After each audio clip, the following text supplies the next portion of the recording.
The dream always started the same way. A woman walking toward him through mist, her silhouette hypnotic, her movements like poetry written in the air. He could never see her face clearly, just fragments. Full lips curved in a knowing smile. Eyes that held galaxies. Skin that glowed like polished mahogany under moonlight. She would reach for him, her fingers almost touching his chest, and then he would wake up. Alone, aching, haunted by a woman who didn't exist. Or so he thought. Kwon Min-jae, heir to South Korea's most dangerous crime family, had everything a man could desire. At 32, he controlled an empire built on blood and shadows. Money flowed through his hands like water. Women threw themselves at his feet. Politicians trembled at his name. Yet every night for 2 years, he dreamed of her. The phantom woman who consumed his thoughts and left him empty when dawn broke. He became obsessed. He commissioned the finest sculptor in Asia, an old master who worked only for the elite. For 3 months, Min-jae sat with the artist, describing every detail he could remember from his dreams. The curve of her jaw, the fullness of her lips, the way her eyes seemed to hold secrets. The artist worked tirelessly, creating and recreating until finally, the sculpture emerged. She was breathtaking, life-sized, carved from white marble that somehow captured the warmth of her imagined skin. Min-jae had the sculpture placed in the center of his penthouse living room, spotlit like a shrine. Then he commissioned a painting, massive, dominating an entire wall. His guards walked past it daily. His family members stared at it during meetings. Everyone in his inner circle knew that face, though none knew who she was. "Who is she?" Hyung, his younger brother, asked one evening, wine glass in hand, staring at the painting. Min-jae's jaw tightened. "Someone I haven't met yet." His brother laughed. "You're obsessed with a dream." Min-jae didn't argue, because his brother was right. He was obsessed, dangerously so. He had convinced himself that somewhere in the world, this woman existed. That fate wouldn't be cruel enough to show him perfection without making it real. Then came the day that changed everything. Min-jae had traveled to Singapore for a weapons deal, a simple transaction that should have taken hours. After the meeting, he decided to walk through Marina Bay, needing air, needing to clear his head. His guards followed at a distance, black suits blending into the cosmopolitan crowd. That's when he saw her. She stood by the waterfront, her back to him, taking photos of the skyline. Her figure was unmistakable, the curve of her waist, the way she held her head. And when she turned, adjusting her camera, Min-jae's world stopped spinning. It was her, the woman from his dreams, the face from the painting, the sculpture in his living room. She existed. She was real. And she was the most beautiful thing he had ever seen. She was Nigerian. That much was clear from her features, her rich dark skin glowing in the afternoon sun. She wore a flowing yellow dress that caught the breeze, her natural hair styled in elegant braids adorned with gold accessories. Her smile was radiant as she laughed at something on her phone. She was alive, vibrant, real. Min-jae stood frozen, his heart hammering in his chest like it had never beaten before. His guards noticed his sudden stillness and approached cautiously. "Boss?" one of them whispered in Korean. Min-jae couldn't speak. He couldn't breathe. 2 years of dreams, 2 years of obsession, and here she was. Walking, laughing, existing. But there was a problem. A man approached her. Tall, well-dressed, clearly Nigerian like her. He wrapped his arm around her waist and kissed her temple. She leaned into him. Comfortable, familiar. Her boyfriend. Something dark and possessive twisted in Min-jae's chest. She belonged to someone else. This woman he had dreamed about for 2 years. This woman whose face hung in his home like a prophecy, was in love with another man. But Min-jae hadn't built an empire by accepting defeat. He hadn't become the most feared man in Seoul by respecting boundaries. If she was in his dreams, she would be his in reality, no matter what it took. "Follow them," he ordered his guards quietly, his voice cold as winter. "Find out everything. Where they are staying. How long they are here. Everything." His men moved like shadows, efficient and invisible. Within hours, Min-jae had a complete file. Her name was Zainab, 28 years old, a fashion designer from Lagos, Nigeria. She was in Singapore for a week-long vacation with her boyfriend, David, a banker. They were staying at the Raffles Hotel. They were planning to return to Lagos in 3 days. 3 days. Min-jae had 3 days to act. That night, he made a decision that would change both their lives forever. He would take her. Not forever. He wasn't a complete monster. He would give her a choice. 14 days. 2 weeks. If in that time she didn't fall in love with him, he would return her to her life, to her boyfriend, to her freedom. But if she did fall in love, she would stay. She would be his. Completely. It was insane. It was criminal. It was the act of a man who had lost his mind to obsession. But Min-jae didn't care. He had spent 2 years dreaming of her.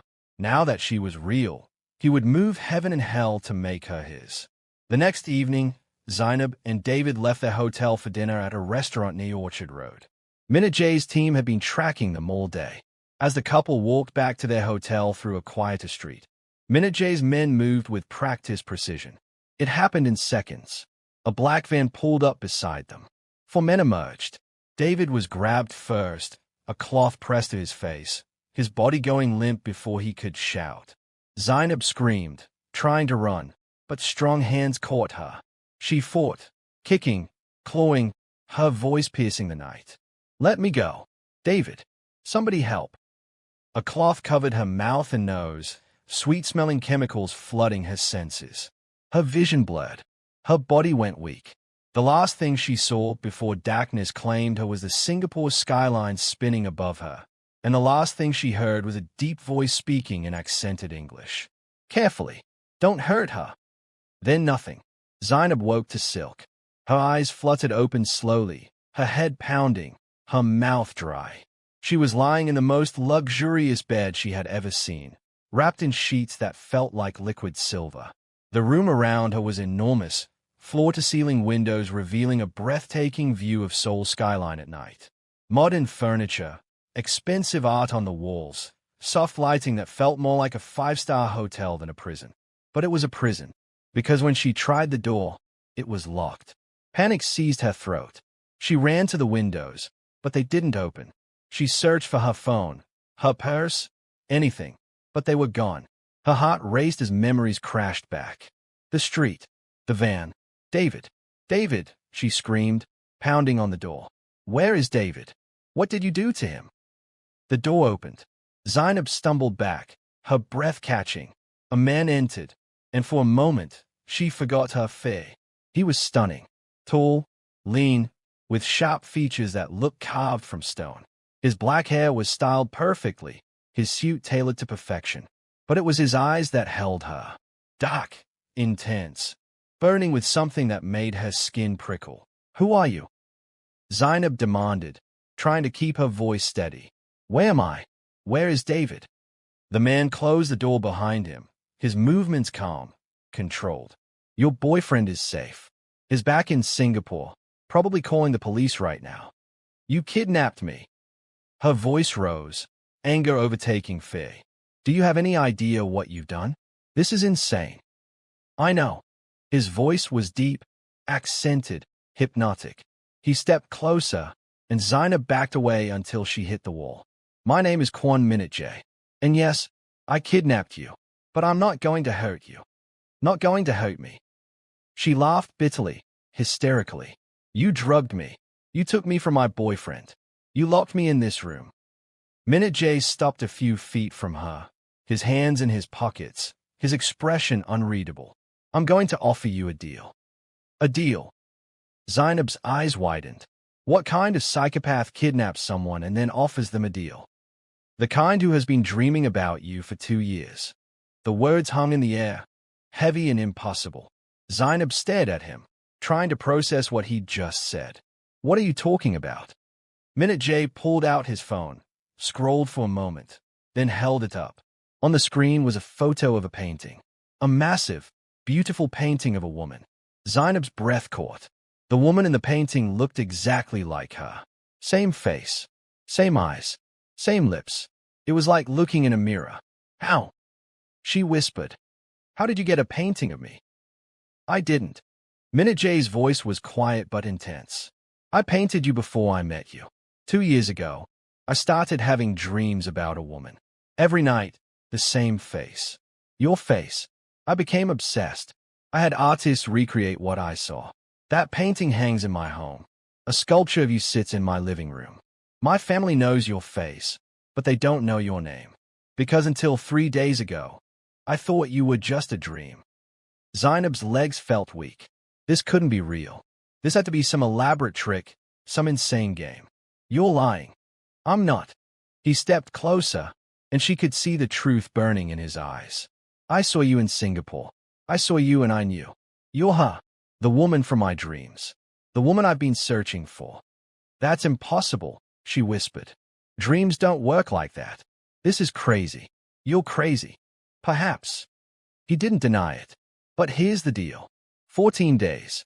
2 weeks. Stay with me. Let me show you who I am. Let me prove that what I feel is real.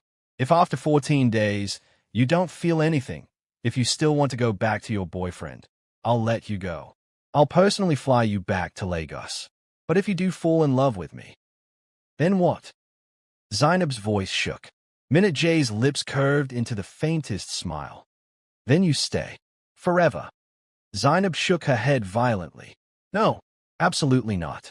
I have a life. I have David. I have a career. You can't just kidnap me and expect me to fall in love with you in 2 weeks. I'm not expecting anything. His voice remained calm. I'm giving you a choice. 14 days, or I can have you on a plane back to Singapore in an hour. But I'm warning you, Zainab, I don't give up easily. And something tells me you're curious too. She wanted to spit in his face. She wanted to scream, to fight, to run. But something in his words made her pause. 14 days, and then freedom. It sounded too good to be true. There had to be a catch. Why 14 days? She asked. Why not more? Because, Min-jae said quietly, I fell in love with you in a dream in less than a night. 14 days is generous. Zainab stayed at him, her mind racing. This man was dangerous. Not just because he was clearly a criminal, not just because he had kidnapped her, but because something in his eyes made her heart beat faster. Something about the way he looked at her, like she was the only thing in the world that mattered, terrified her.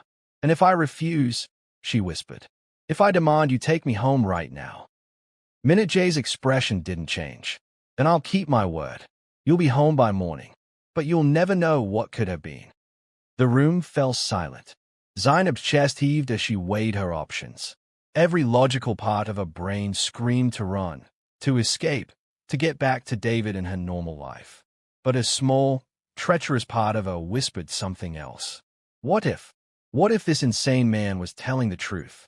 What if he really had dreamed of her? What if there was something more here? Something bigger than logic or reason?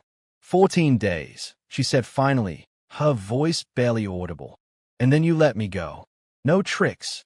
No games. Min-jae's eyes blazed with something that looked like victory and relief mixed together. 14 days. I swear it. He pulled something from his pocket. A watch, sleek and black, with a digital display. He pressed a button, and red numbers appeared, glowing in the dim light. 14:00:00:00. 14 days, he said, placing the watch on the nightstand. Starting now. Zainab watched the numbers begin to count down, and she realized with terrifying clarity that she had just agreed to the most insane deal of her life. 14 days with a stranger. 14 days with a criminal. 14 days to either escape or fall in love with her captor. And as Min-jae turned to leave, pausing at the door to look back at her one more time, his eyes burning with possessive intensity, Zainab felt something shift inside her chest. This was going to change everything. The next morning, Zainab woke to sunlight streaming through the massive windows. For a moment, she forgot where she was. Then reality crashed back. Soul. Kidnapped. 14 days. She sat up quickly, her heart racing, and found a tray of breakfast on the table by the window. Fresh fruit, pastries, coffee that smelled divine. Next to the tray was a note in elegant handwriting. Wear the dress in the closet. I'll show you my world today. MJ.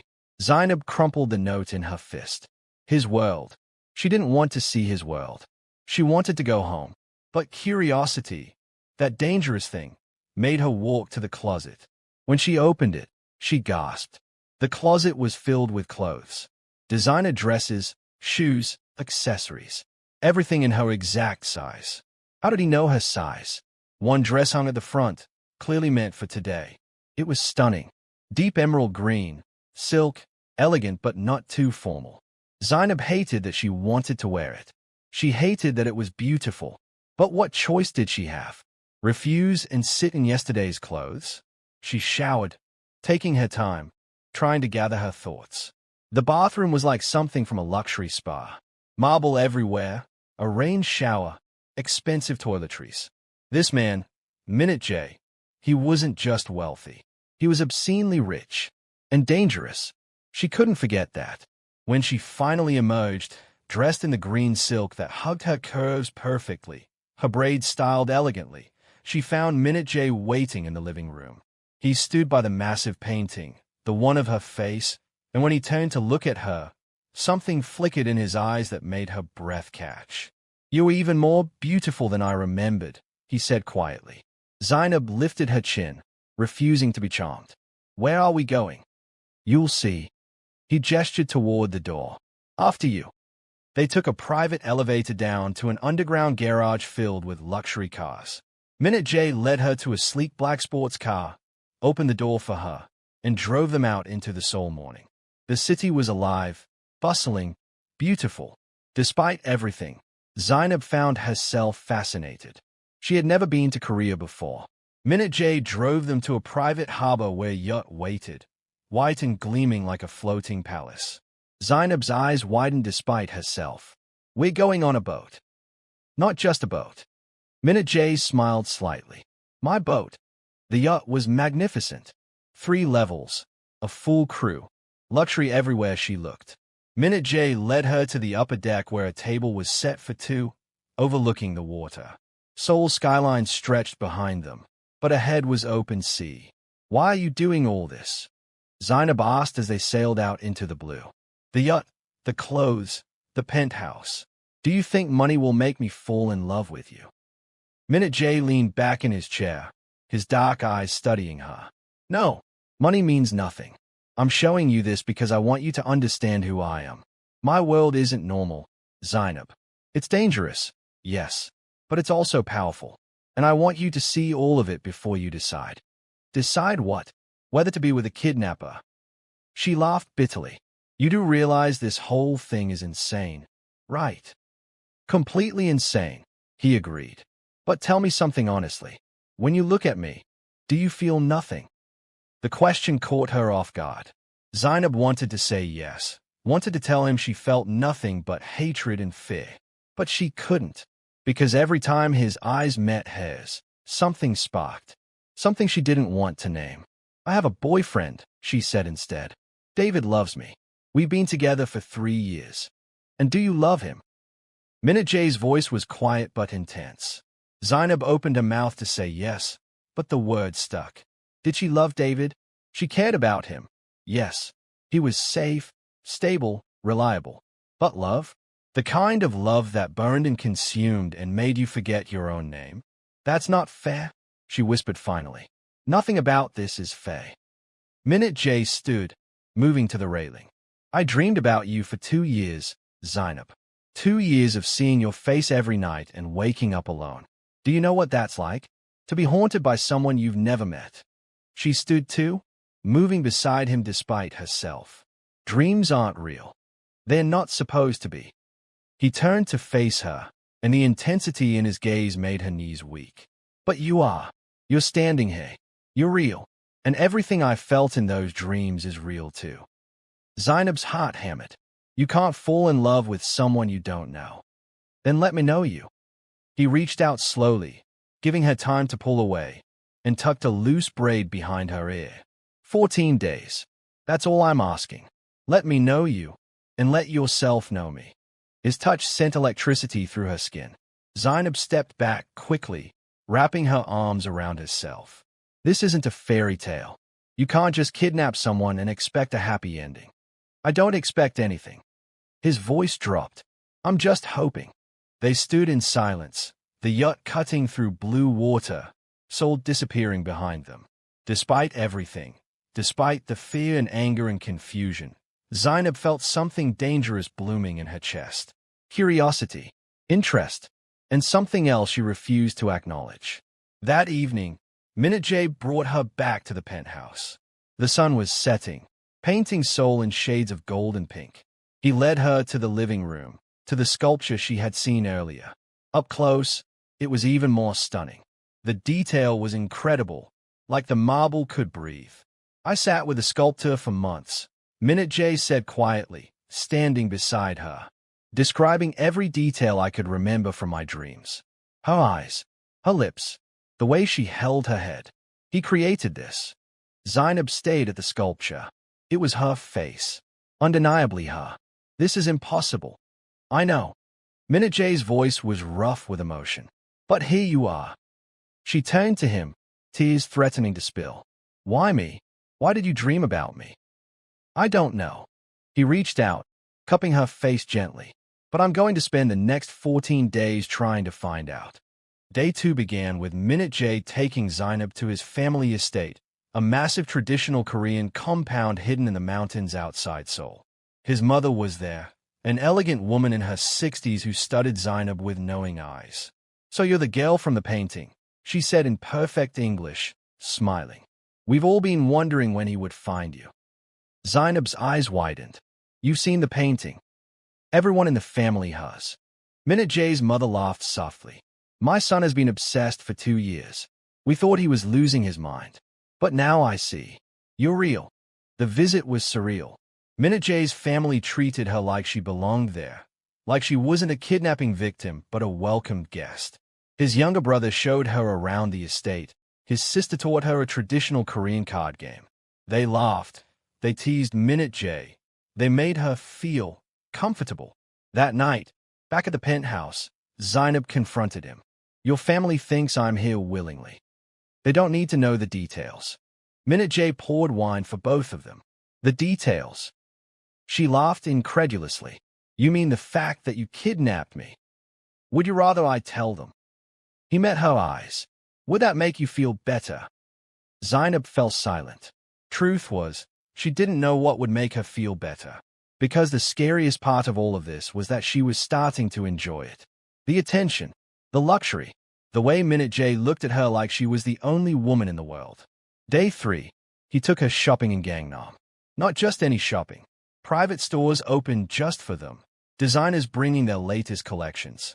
Zainab tried on dress after dress, and every time she emerged from the dressing room, Min-jae's eyes darkened with appreciation. You don't have to buy me things, she said, even as she admired a stunning black gown in the mirror. I know. He stood behind her, his reflection meeting hers in the mirror. But I want to give you everything. Why? She turned to face him. What do you want from me? Just you. His answer was simple, devastating. Nothing more, nothing less. Day 4 brought danger. Min-jae had business to attend to, the kind that reminded Zainab exactly who he was. She wasn't supposed to see it, but she followed him to a warehouse meeting, hiding in the shadows. She watched as he conducted deals with men who looked as dangerous as him, saw money and weapons change hands, heard threats delivered in cold voices. When he discovered she had followed him, his fury was terrifying. You shouldn't have seen that, he said, gripping her shoulders. Why? Because now I know what you really are. She didn't back down. A criminal. A gangster. Yes. He didn't deny it. That's exactly what I am. Does that change things? Zainab wanted to say yes. Wanted to be horrified, repulsed. But looking into his eyes, she felt only fear for him, not of him. You could die doing this. I've been dying my whole life, Zainab, until I met you. Day 5, he taught her to shoot. They went to a private range, and he stood behind her, his arms around hers, guiding her aim. The closeness was intoxicating. She could feel his heartbeat against her back, smell his cologne, feel his breath on her neck. Squeeze gently, he murmured in her ear. Don't force it. The gun fired, hitting the target dead center. Zainab gasped in surprise. then laughed. Min-jae's arms tightened around her for just a moment before he let go. "You're a natural," he said, and the pride in his voice made her chest warm. Day 6, they didn't leave the penthouse. It rained all day, Soul disappearing behind sheets of water. They sat in the living room, talking for hours. About everything. About nothing. Zainab told him about Lagos, about her fashion business, about her dreams. Min-jae told her about his childhood, about taking over his father's empire, about the loneliness of power. "Don't you have friends?" she asked. "I have associates, allies, people who fear me or want to use me. But friends?" He shook his head. "No, trust is a luxury I can't afford." "That sounds lonely." "It is." He looked at her. "It was. Until you." Day 7. 1 week gone. 7 days left. The watch on the nightstand kept counting down, relentless. Zainab found herself checking it obsessively. Half the time was gone, and she still didn't know what she felt. That night, Min-jae took her to a private rooftop restaurant, the entire place reserved just for them. Soul sparkled below like fallen stars. They ate, they drank wine, they talked. And when a slow song began playing, Min-jae stood and offered his hand. "Dance with me." Zainab hesitated. Dancing felt too intimate, too romantic. But she took his hand anyway. He pulled her close, one hand on her waist, the other holding hers. They moved slowly, barely swaying, but the feeling was electric. "I'm falling for you," Zainab whispered before she could stop herself. Min-jae's eyes burned. "Good, because I fell for you 2 years ago." He kissed her then, soft at first, tentative, giving her chance to pull away. But Zainab didn't pull away. She melted into him, her hands fisting in his shirt, her heart racing. The kiss deepened, desperate and consuming.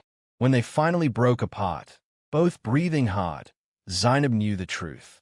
She was in love with her kidnapper. Day 8 brought reality crashing back. Zainab's phone, which Min-jae had finally returned, buzzed with messages. "David." Dozens of them. Frantic, worried, desperate. "Where are you? Are you okay? Please answer me. I've called the police. I'm going crazy here. I love you. Please come back." Guilt crashed over Zainab like a wave. David. She had forgotten about David. How could she forget about the man she'd been with for 3 years? The man who loved her, who was probably losing his mind with worry. "I need to call him," she told Min-jae. His jaw tightened. "Are you sure? He deserves to know I'm alive." Min-jae handed her the phone without argument. Zainab stepped out onto the balcony, her hands shaking as she dialed. David answered on the first ring. "Zainab? Oh my God.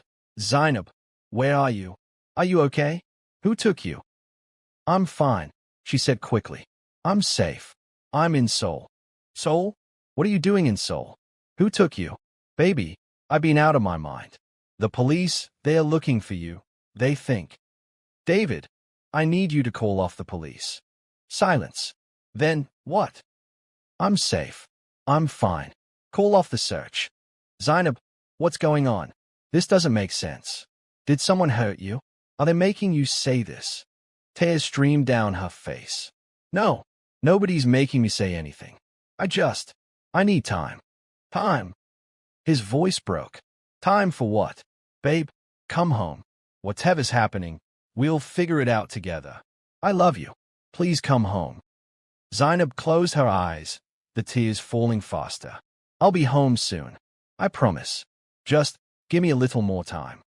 She hung up before he could respond, her body shaking with sobs. Min-jae found her like that, collapsed on the balcony, crying into her hands. He didn't say anything, just sat beside her and pulled her into his arms.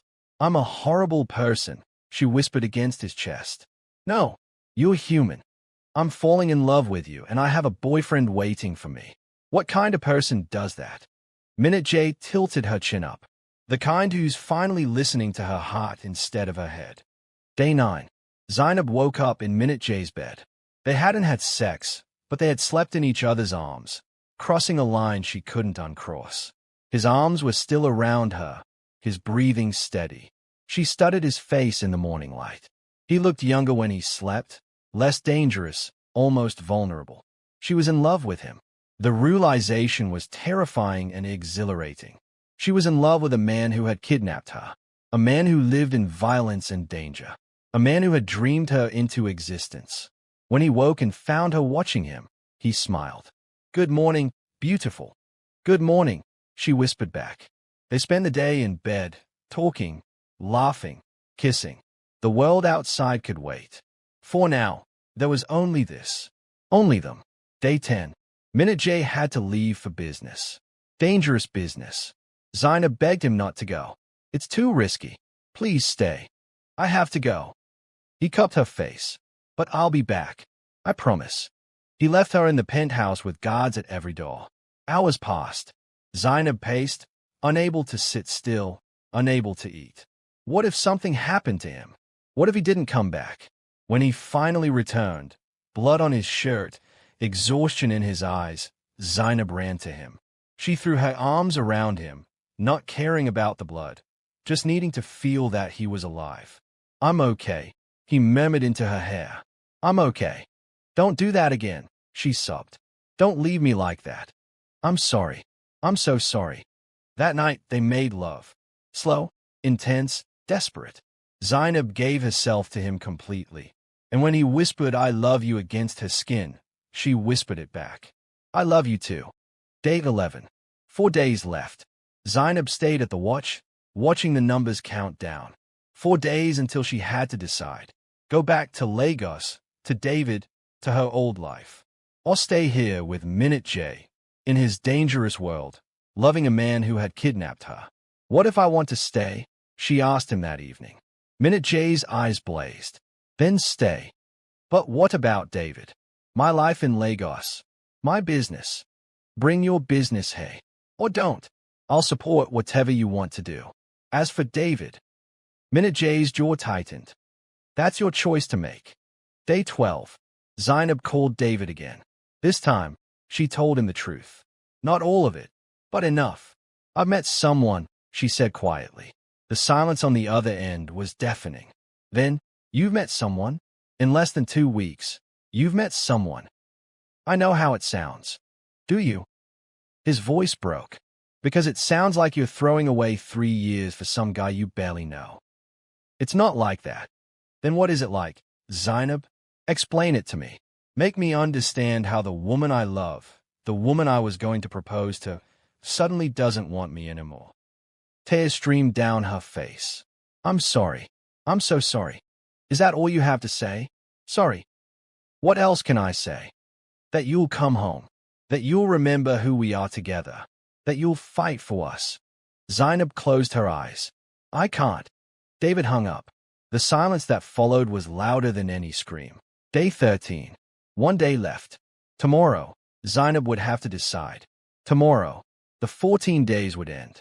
Tomorrow, everything would change. Min-jae took her back to the harbor, back to the yacht. They sailed out into open water, away from Seoul, away from everything. He held her as they watched the sunset, neither speaking, both knowing what tomorrow would bring. "If you want to go, I'll let you go," Min-jae finally said. "I promised you 14 days, and I keep my promises. And if I want to stay..." He turned her in his arms, his eyes burning into hers. "Then I'll spend the rest of my life making sure you never regret it." Zainab kissed him, pouring everything she felt into that kiss. Love, fear, hope, desperation. "I'm scared," she whispered. "So am I." Day 14. The final day. Zainab woke to find Min-jae already awake, watching her. The watch on the nightstand showed hours left. Not many. Soon, she would have to choose. They spent the morning in silence, both aware of the ticking clock. Finally, as evening approached, Min-jae took her hand. "It's time," he said quietly. They stood in front of the painting, the massive portrait of Zainab's face. She stared at it, marveling at how her life had led to this moment. 2 years ago, I painted you without knowing you," Min-jae said. 2 weeks ago, I found you. Today, you decide if this ends or begins." Zainab turned to face him, tears in her eyes. "You really dreamed me. Every night. And if I stay, if I choose you, what happens?" Then we face everything together. The danger, the uncertainty, all of it. Zainab looked at the watch. Minutes left. Her heart pounded. She thought of David, of Lagos, of her old life. She thought of safety, stability, the familiar. Then she looked at Min-jae, at the man who had dreamed her, the man who had kidnapped her, the man she had impossibly, irrationally, completely fallen in love with. "I choose you," she whispered. The words hung in the air between them, final and irreversible. Min-jae's eyes blazed with something that looked like relief and triumph and disbelief all mixed together.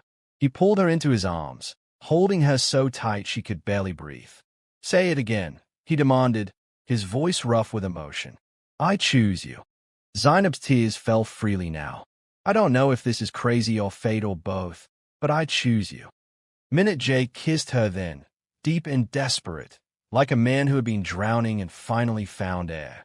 When they broke apart, both breathing hard, he pressed his forehead to hers. "I will spend every day proving you made the right choice." Behind them, the watch beeped softly. The numbers hit 0.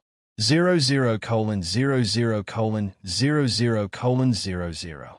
14 days. Over. And everything had changed. But their story was just beginning. 3 months later, Zainab stood in her new design studio in Seoul, putting finishing touches on her latest collection. She had moved her entire business from Lagos, hired a team in Korea, and was preparing for her first Seoul Fashion Week show. The transition hadn't been easy. Leaving Nigeria, ending things properly with David, explaining to her family that she was staying in Korea for a man she'd known for only 2 weeks. Her mother had thought she'd lost her mind. Her friends had staged an intervention over video call. But Zainab had never been more certain of anything in her life. The door to her studio opened, and Min-jae walked in, still dressed in his black suit from whatever dangerous business he'd been handling. His eyes found her immediately, and that look, the one that said she was his entire world, still made her knees weak. "How was your day?" he asked, wrapping his arms around her from behind as she sketched. "Productive. Terrifying. The show is in 2 weeks, and I'm convinced everything will fall apart." She leaned back against him, drawing strength from his solid presence. "It won't. You're brilliant." He kissed her neck. "And even if it does, we'll figure it out." Zainab smiled. "I like that word." "Good. Because you're stuck with me now." She turned in his arms, studying his face. There was blood on his collar. Just a spot. But she saw it. Fear clutched her heart. "Are you hurt?" "It's not mine," he said quickly, reading her expression. "I'm fine." "Min-jae." "I know." He cupped her face gently. "I know this life scares you. It scares me too sometimes. But I'm careful, and I have something worth living for now." Zainab kissed him softly. "Promise me you'll always come home." "I promise." That night, they lay tangled in sheets in the penthouse, the Seoul skyline glittering beyond the windows. Zainab traced the tattoos on Min-jae's chest, following the patterns she'd memorized over the past 3 months. "Do you ever regret it?" he asked quietly. "Choosing me?" She looked up at him, seeing the vulnerability in his eyes. Even after all this time, he still couldn't quite believe she'd stayed. "Never," she said firmly. "Do you regret dreaming about me?" "How could I regret the best thing that ever happened to me?" "You dreamed me into existence," Zainab murmured, still awed by it. "That's the most insane, romantic, impossible thing I've ever heard." "I dreamed you," Min-jae agreed, pulling her closer. "But you chose to become real. That's even more impossible." 6 months after the 14 days ended, Zainab's fashion show was a massive success. Critics raved about her fusion of Nigerian and Korean aesthetics. Orders poured in from boutiques across Asia. She was officially an international designer. Min-jae was there for every moment, sitting in the front row, pride radiating from him. After the show, as champagne flowed and congratulations echoed, he pulled her aside to the private balcony overlooking the venue. "I have something for you," he said. Zainab's breath caught as he pulled out a small velvet box. "Min-jae, let me say this first." He took her hand, his eyes intense. 6 months ago, I kidnapped you. It was wrong. It was criminal. It was the act of a desperate man who had lost his mind. And I will regret the fear I caused you for the rest of my life. Min-jae. But, he continued, I will never regret that it brought you to me. These 6 months with you have been the only real life I've ever lived. Everything before you was just existence. You make me want to be better. You make me want to deserve you. Tears streamed down Zainab's face. I know I don't deserve you. Min-jae's voice cracked. I know I'm a criminal, that I live in a dangerous world, that I can never give you the normal life you deserve. But I love you, Zainab, more than I dreamed possible. So I'm asking, will you marry me? Will you choose me? Not for 14 days, but for the rest of our lives. He opened the box. Inside was the most beautiful ring Zainab had ever seen.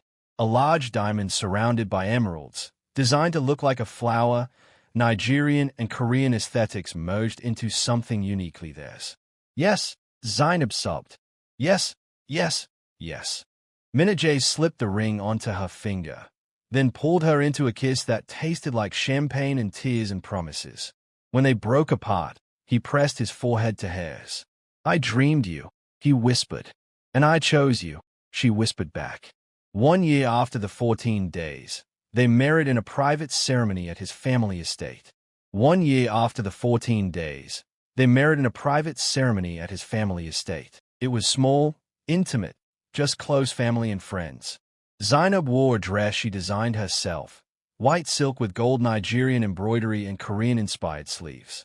Min-jae wore traditional Korean hanbok, looking like a prince from a fairy tale.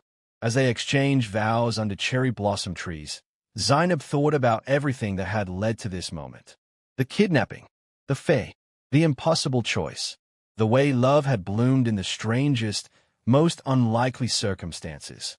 I promise to love you, Min-jae said, his voice steady and sure, in dreams and in reality, in danger and in peace. For 14 days and for 14 lifetimes. I promise to choose you, Zainab said through happy tears. Today and every day after. In this world and whatever comes next. When they kissed as husband and wife, his family cheered, and Zainab's mother, who had flown in from Lagos, wiped tears from her eyes. She still didn't fully understand how her daughter had fallen in love with a man who kidnapped her. But seeing them together, seeing how Min-jae looked at Zainab like she hung the stars, she couldn't deny it was real. 2 years after the 14 days, Zainab discovered she was pregnant. She told Min-jae at the harbor, on the same yacht where he'd first taken her. His reaction was everything. Shock, joy, fear, overwhelming love all crossing his face at once. We're having a baby, she said, holding his hands over her still flat stomach. Min-jae dropped to his knees, pressing his forehead against her belly. A baby. We're having a baby. Are you happy? Zainab asked, though she could see he was. He looked up at her, tears in his eyes. I dreamed of you for 2 years. I never dreamed I'd get this. A wife, a family, a life worth living. You have all of it now, Zainab said, running her fingers through his hair. You have everything. I have you, he corrected. That's everything. Their daughter was born on a spring morning, small and perfect with a mother's eyes and her father's dark hair. They named her Hannah, which meant one in Korean and happiness in Hausa. She was their miracle, the impossible child born from an impossible love. Min-jae held her for the first time with hands that had held guns and dealt violence, now cradling new life with infinite gentleness. Zainab watched her dangerous criminal husband transform into a soft, devoted father, and fell in love with him all over again. 3 years after the 14 days, they stood in front of the painting again. It still hung in their home, a reminder of where everything started. Hannah played at their feet, babbling in a mix of Korean, English, and Hausa that made no sense but was the most beautiful sound in the world. Do you still dream about me? Zainab asked, leaning against Min-jae's shoulder. Every night, he said. But now when I wake up, you're real. You're here. That's better than any dream. Zainab looked at the painting, at the woman Min-jae had created from dreams and obsession. That woman had been a fantasy, an impossible ideal. But she had become real. She had become Zainab. And their love, born from the most unlikely, most insane circumstances had become the realest thing in both their lives. "I love you," she said. "I love you more," Min-jae replied, kissing her temple. "Impossible," Zainab laughed. "I fell in love with you in 14 days. You fell in love with a dream. Then we're both impossible." He pulled her closer, "And I wouldn't have it any other way." Hannah tugged on her father's pants, demanding attention. Min-jae scooped her up, making her squeal with delight. Zainab watched her husband spin their daughter around, her heart so full it hurt. This was her life now, not the one she'd planned, not the safe, predictable future she'd imagined with David back in Lagos, but something wilder, more dangerous, infinitely more beautiful. She had been kidnapped by a man who dreamed her into existence. She had been given 14 days to fall in love, and against all logic, all reason, all common sense, she had fallen. Completely. Irrevocably. Forever. Some people would call it Stockholm Syndrome. Others would call it crazy. But Zainab knew the truth. Sometimes love didn't follow the rules. Sometimes it was messy and dangerous and born from impossible circumstances. Sometimes it started with dreams and kidnapping and ended with marriage and babies and forever. Sometimes the craziest choices led to the most beautiful destinations. And as she stood there, watching her husband play with their daughter in front of a painting that had predicted their future before they'd even met, Zainab knew she would make the same choice again. And again. And again. She would always choose him, in dreams and in reality, for 14 days and for all the days that followed. Forever. Thank you so much for watching this incredible love story. If you're still here, you're amazing, and I need you to do something for me right now. Hit that subscribe button and turn on the notification bell so you never miss another story from Tales from My Mother's Heart, Cradle of Myths. This story of Min-jae and Zainab proves that love can find you in the most unexpected ways, even in dreams. Drop a comment below and tell me, would you have made the same choice Zainab did? Could you fall in love in 14 days? Have you ever experienced something that seemed impossible but turned out to be destiny? I want to hear all your thoughts. And don't forget to smash that like button if this story gave you all the feels. Your likes tell me what kind of stories you want more of. So show some love if you enjoyed this journey from dreams to reality. Share this video with someone who believes in destiny, who loves a good romance, or who needs to hear that sometimes the craziest risks lead to the most beautiful rewards. Until next time, remember, love doesn't always follow the rules, but when it's real, it's worth every impossible moment. See you in the next story.